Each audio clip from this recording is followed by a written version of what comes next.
हमारे प्रिय आत्मन, ओम स्वस्ति अस्तु। जय जगन्नाथ।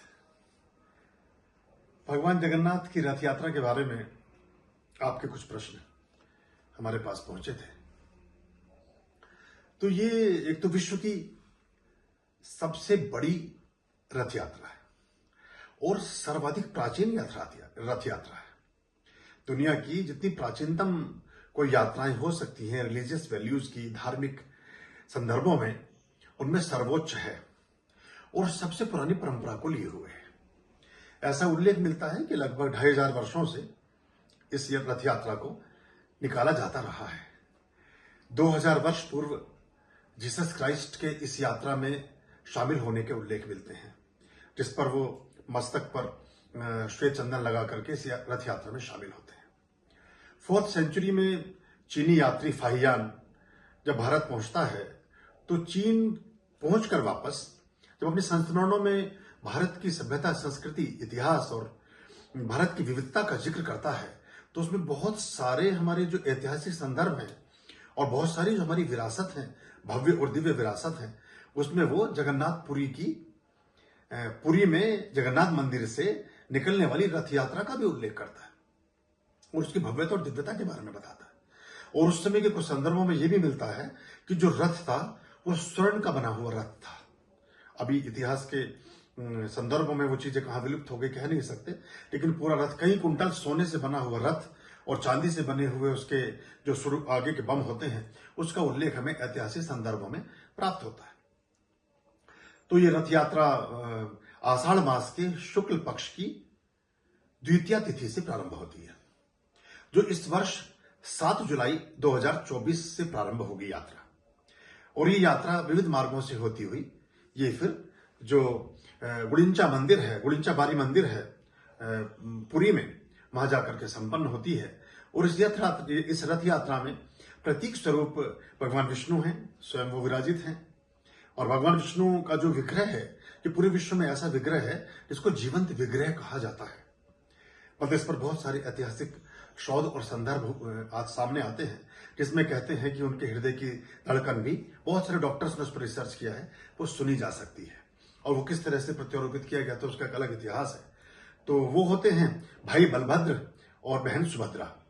तो ये रथ यात्रा में शामिल होते हैं और इन तीनों श्री विग्रह की, इन तीनों दिव्य प्रतिमाओं की, इन तीनों दिव्य अवतारों की इस रथ यात्रा में एक झांकी निकलती है।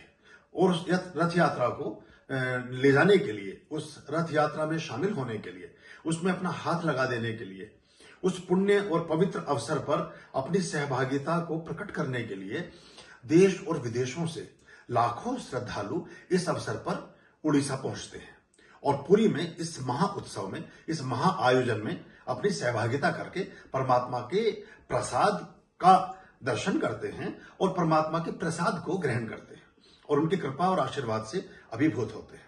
तो ये यात्रा बहुत दिव्य और अच्छी है। इससे पहले प्राय 2 हफ्ता 14 दिन या 15 दिन तक मंदिर बंद रहता है। इस बार 14 दिन के लिए यानी 2 सप्ताह के लिए मंदिर बंद रहेगा। तो ये इस तरह से करके इस यात्रा का एक महत्व प्राचीनतम संदर्भों में हमें प्राप्त होता है। और ऐसा माना गया है कि बहुत सारे ज्ञात अज्ञात दोषों से, बहुत सारे रोगों से, क्योंकि जो हरिहर का एक ही मंदिर है पूरे भारत में जो एक विशेष पीठ के रूप में है और अकेला ऐसा ध्वज है जो हवा के विपरीत बहता है। जगन्नाथपुरी में जो गुंबद पर ध्वज विराजित है, वो ध्वज हवा की जो दिशा चल रही होती है, हवा जिस दिशा में बह रही होती है, उसके विपरीत लहराता है। इसको आज तक कोई समझ नहीं सका है कि ये क्यों होता है। कोई भी पक्षी उसके गुंबद को कभी भी पार नहीं करता है। जगन्नाथपुरी का जो एक भव्य हमारा दिव्य क्षेत्र है, जो मंदिर है वहां जगन्नाथपुरी का, उसके ऊपर से क्रॉस नहीं करता है। और प्राय एक विशेष प्रदोष वेला में बहुत सारे पक्षी एक माला बना करके अपना एक अर्चन करते हैं, परमात्मा के प्रति अहोभाव प्रकट करते हैं। उसकी वीडियोग्राफी और फोटोग्राफ्स आपने बहुतायत में बहुत सारे सोशल मीडिया पर और टीवी चैनल्स पर देखे होंगे।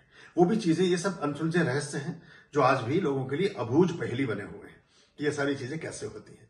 वहां जो एक प्रस्तर स्तंभ लगा है, जब आप प्रविष्ट होते हैं, मैं 10-12 साल पहले मुझे जाने का अवसर मिला था जगन्नाथपुरी, तो जब आप प्रविष्ट होते हैं मंदिर के मुख्य द्वार के सम्मुख ही भगवान शिव और भगवान विष्णु का, जैसा मैंने बताया, हरि और हर का केंद्र है।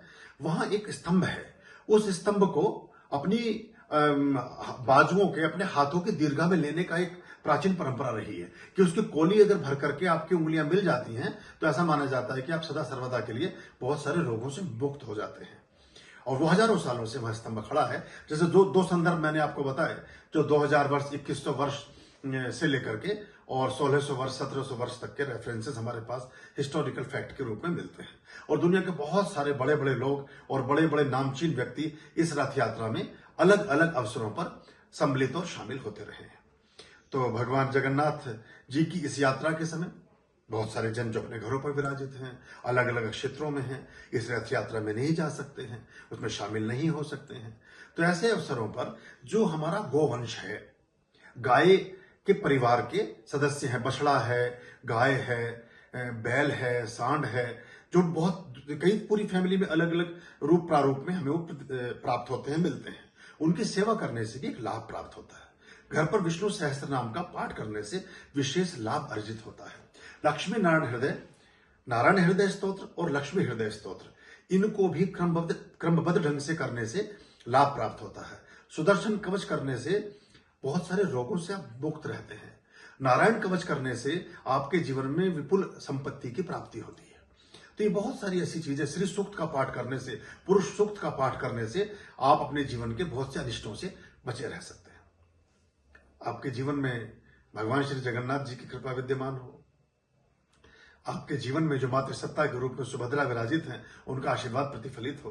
बलभद्र जो बल, आयु और तेज और ओज के देवता हैं, वो आपके जीवन में अपनी कृपाओं की वर्षा करें।